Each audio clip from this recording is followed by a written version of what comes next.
Hi and Assalamualaikum. It has come to our attention that the current COVID pandemic has set off various actions by different governments in the world. Here in Malaysia, we are implementing the movement control order to reduce the transmission of disease. But how exactly this action will affect the epidemiology of COVID-19 is the gist of this article. So stay tuned with me. This video is the summary of an article by Tomas Pueyo entitled Coronavirus, the Hammer and the Dance.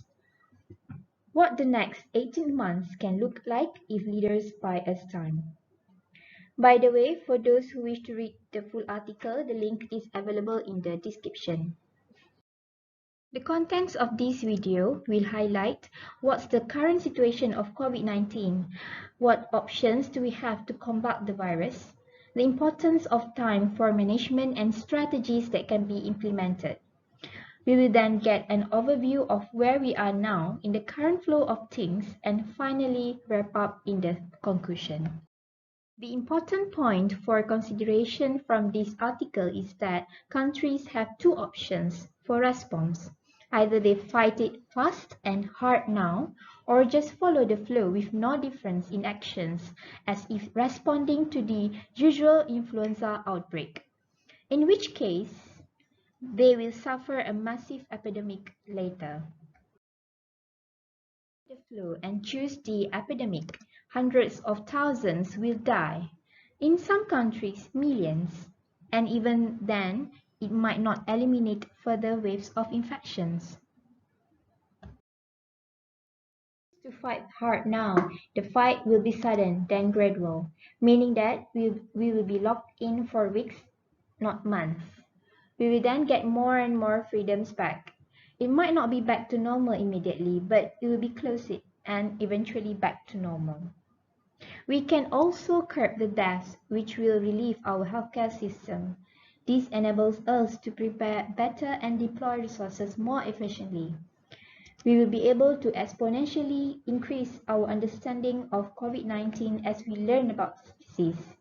The world has never learned as fast about anything, ever, and we need it because we know so little about this virus. And what does all this give us? It's time, critical time, the only thing that we need the most but not the luxury to have. Fighting hard allows us to buy critical time. With time, we can do all the necessary response measures while considering the rest of the economy too. Now, let's briefly talk about the current situation of COVID-19. The real-time data from Outbreak.my shows that the confirmed cases worldwide already exceed 500,000 as of 27 March 2020 at 11:30 p.m. Let's take a look at the global data. Do you notice something weird about this list of countries? Outside of China and Iran, which have suffered massive, undeniable outbreaks, every single country in this list is among the wealthiest in the world. Do you think this virus targets rich countries? Or is it more likely that rich countries are better able to identify the virus? It is unlikely that poorer countries aren't touched. Warm and humid weather probably helps but doesn't prevent an outbreak by itself. Otherwise, Singapore, Malaysia, or Brazil wouldn't be suffering outbreaks. These most likely interpretations are that the coronavirus either took longer to reach these countries because they are less connected, or it's already there but these countries haven't been able to invest enough on testing to know. Why are the ASEAN countries still have low number? Is this the true number? Or is it due to poor detection rate, limited testing kit, or no budget allocation for mass testing? That's another point to ponder upon. On the 27th March 2020, Malaysia is ranked at 21st worldwide as the trend still goes up exponentially up to 2,161 cases to date. This trend indicates that Malaysia needs to prepare for the worst situation. Therefore, what options do we have now? The options are 1. No action taken. 2. Mitigation. 3. Suppression strategy. Let's say no action is taken and we let the disease reduce on its own. What will happen then? Firstly, all the population will be infected, and yet new cases may keep coming due to possible mutation of the virus. Secondly, we will be unable to flatten the curve, which results in the number of cases exceeding our health system capacity. Our health system will subsequently collapse and end up with collateral damage. We will be unable to treat people with other diseases due to being overwhelmed by COVID-19. It is crucial to ensure the disease burden doesn't exceed the healthcare system capacity to prevent overwhelming of the system. The diagram shows two different curves. The higher curve demonstrating the situation of an epidemic without any protective measures, which result in the overwhelming of the healthcare system. And the other curve shows an epidemic situation with protective measures. This diagram emphasizes the importance of fast and appropriate measures to handle a situation of an outbreak in general, and is also applicable for COVID-19 in Malaysia. There are several factors that are essential for outbreak management. The first one is the basic reproduction number, R0, is the ability of the pathogen from the infected person to transmit the disease to the other person.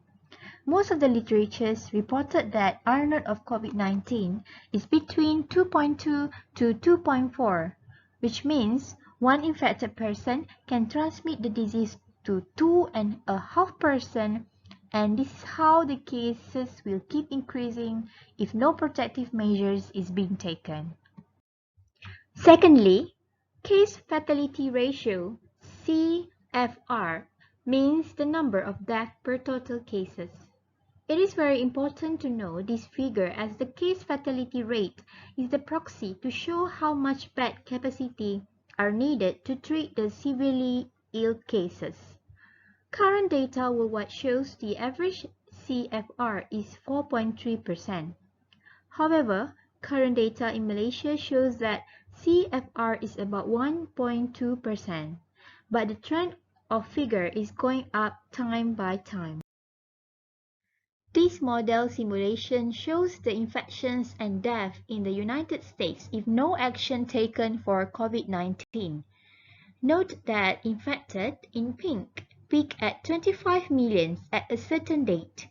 These figures shows us how massive is the infection will be, as well as the number of total deaths when the auto-use rate of transmission of 2.4 and CFR of 4.0. Meanwhile, this diagram shows the modeling of hospitalized patients and ICU patients when no action is taken to contain the virus in United States. The light blue area is the number of people who will need to go to the hospital, and the darker blue represents those who need to go to the intensive care unit, ICU.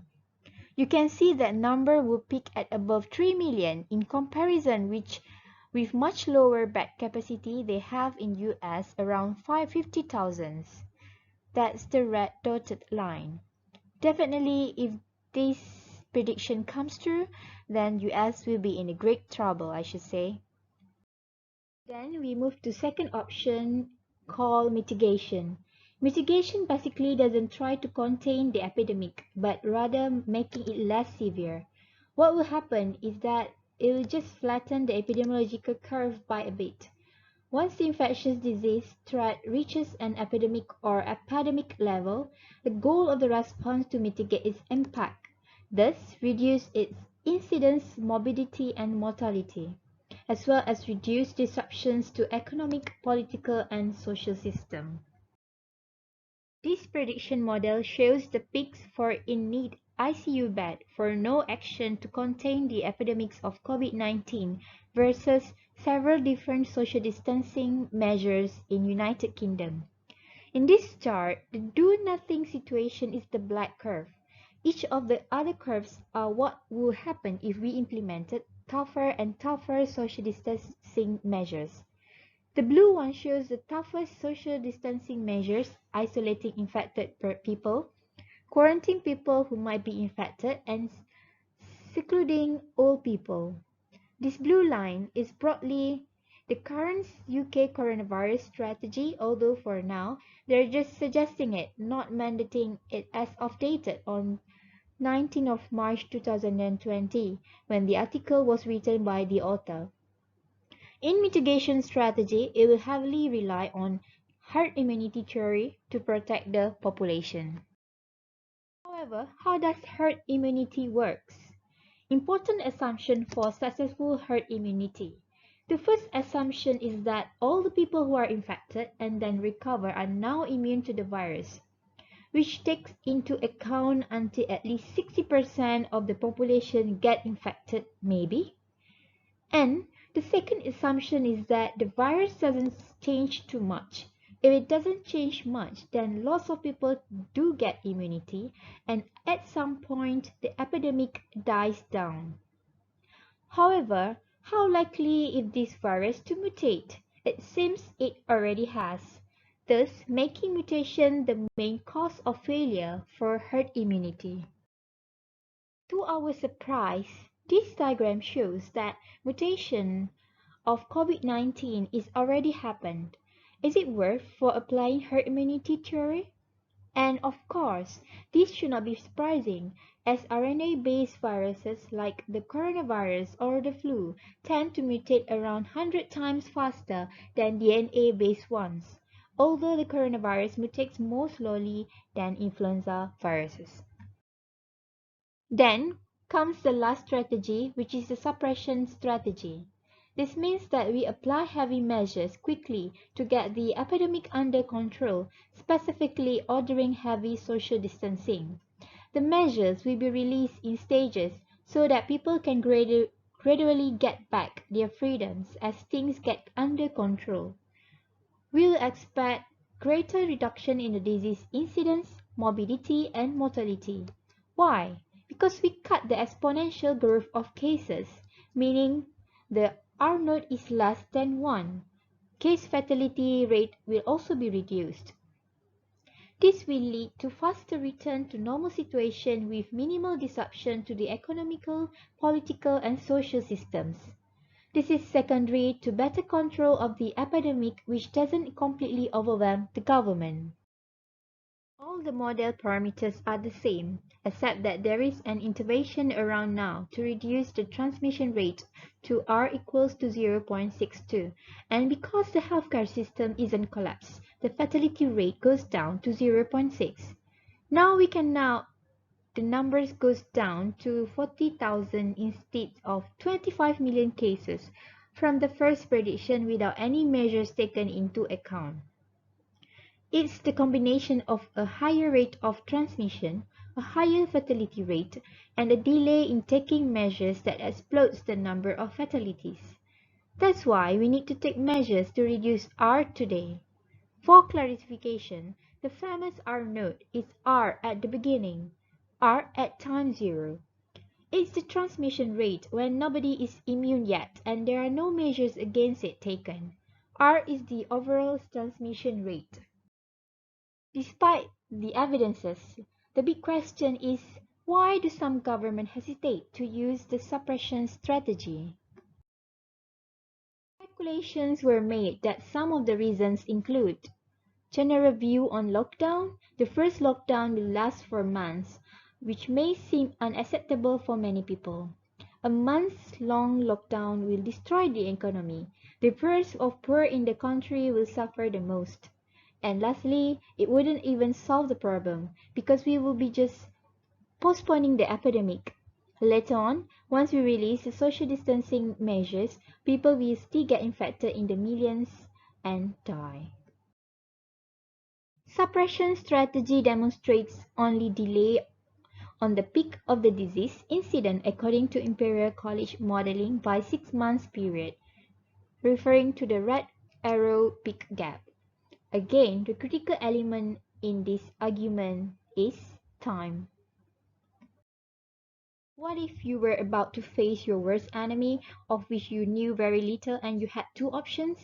Either you run toward it, or you escape to buy yourself a bit of time to prepare. Which one would you choose? Imperial College modeling, we do have 6 months to prepare if suppression strategy is successful. What we will get with longer time to reach the peak of the cases. Number 1.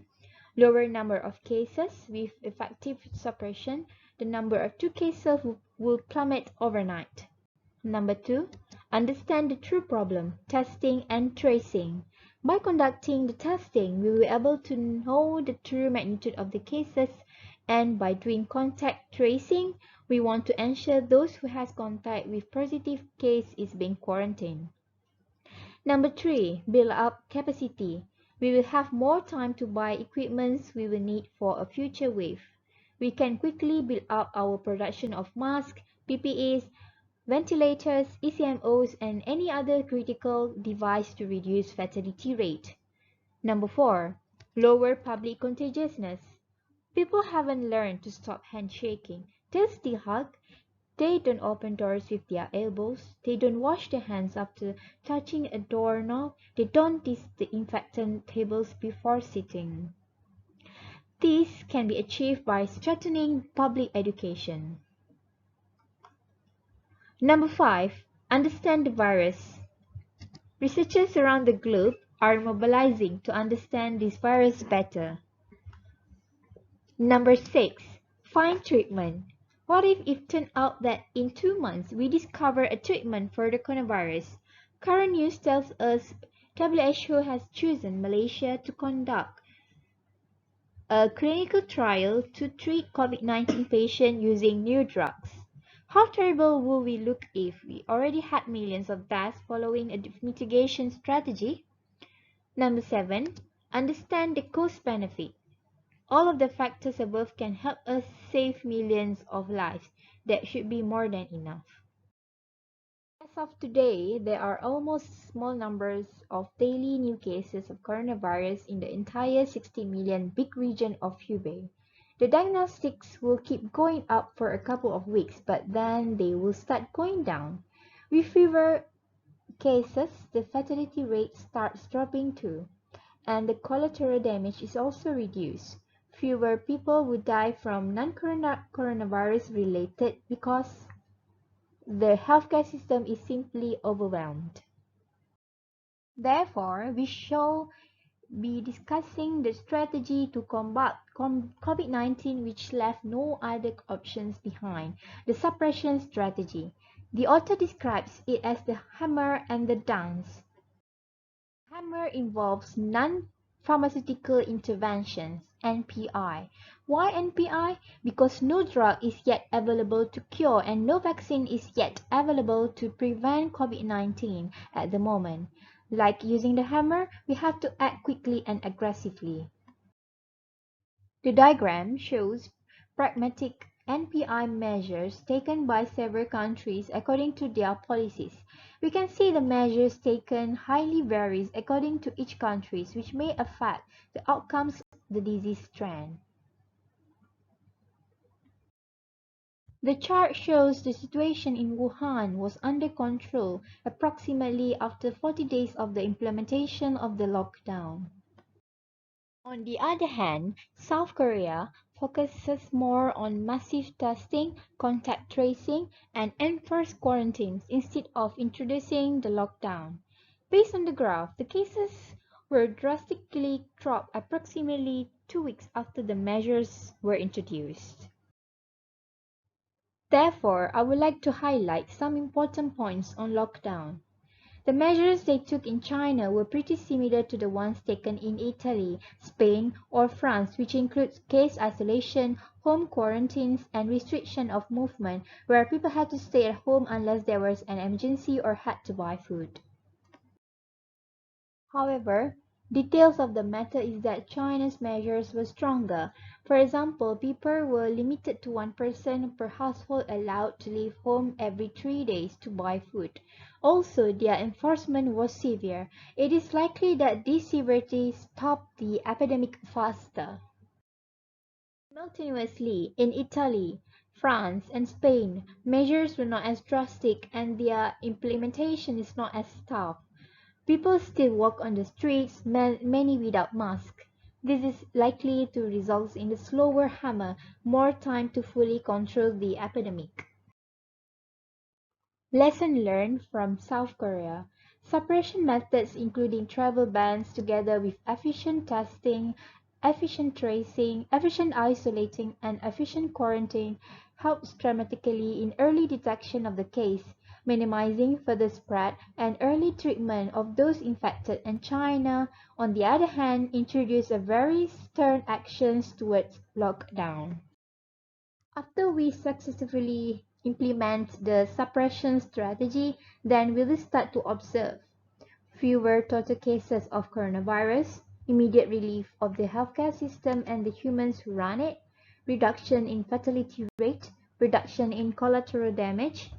Now comes the longer-term effort to keep this virus contained until there's a treatment or vaccine maybe. We call it the dance.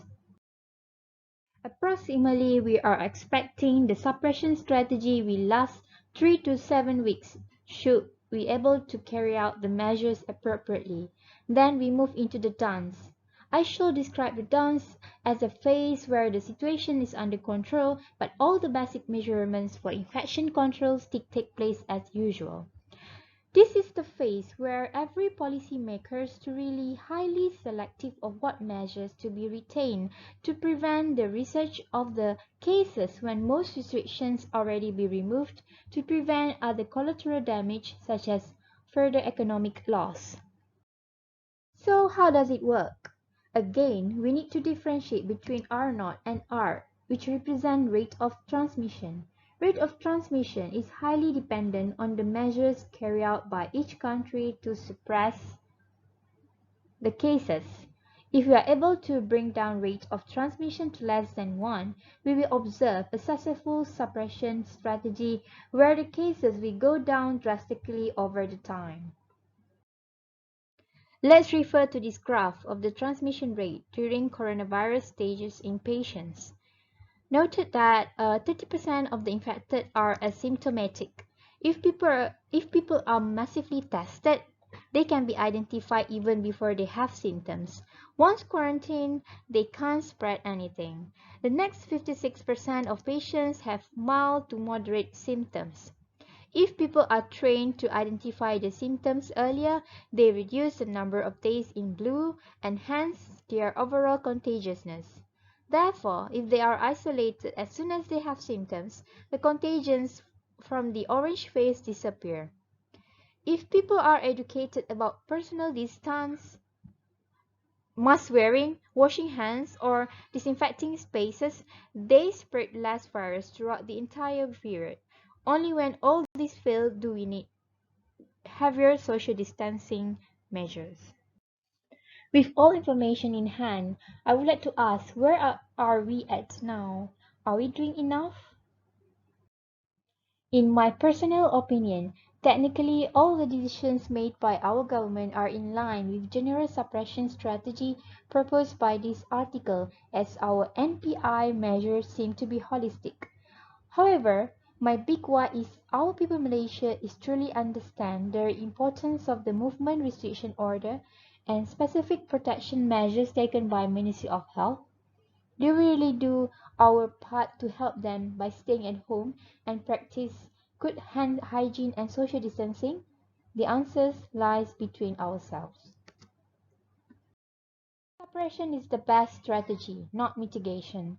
Countries can fight according to their capacity. They can lock down for a few weeks to buy us time, create an educated action plan, and control this virus until we have a vaccine. And I can't overemphasize this enough, but what this strategy does it provides as valuable, critical time for us to be prepared to combat the virus. Thank you. This video is brought to you by Epidemiology Team University Science Malaysia under supervision of Associate Professor Dr. Kamarul Imran bin Musa.